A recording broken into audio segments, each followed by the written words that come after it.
చూసుండవా ప్రేమించడం వల్ల ఎన్ని ఉపయోగాలు ఉండవా? ప్రేమికులంటే సైనికులు అంటున్నాబ్బా. వాళ్ళు బార్డర్ల కాపలా కాస్తే వీళ్ళు లవర్ కాంపౌండ్ వాళ్ళ దగ్గర కాపలా కాస్తారు, అంతే తేడా.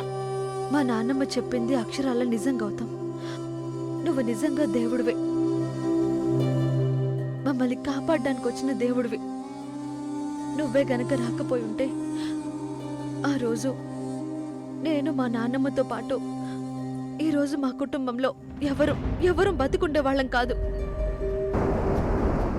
నీకు మేము ఖచ్చితంగా జీవితాంతం రుణపడి ఉంటాం గౌతమ్.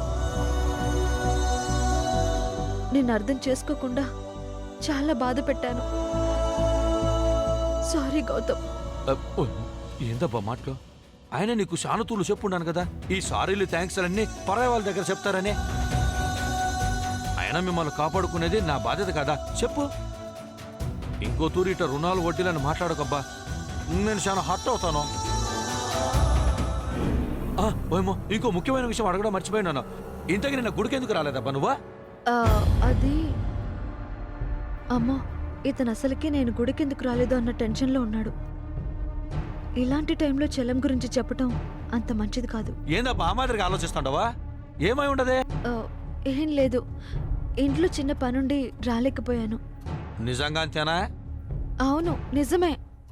ఇదిగో రేవతే, నీకోసం గుడిలో సాయంత్రం వరకు వెయిట్ చేస్తున్నాను తెలుసా.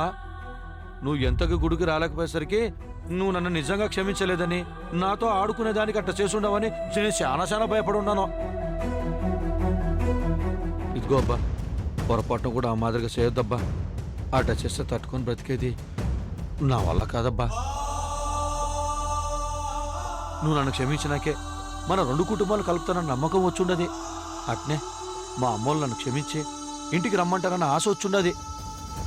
ఏదైనా తేడా వస్తే ఎటు పోవాలన్నా తెలియక చచ్చిపోవాలనిపిస్తుందబ్బా.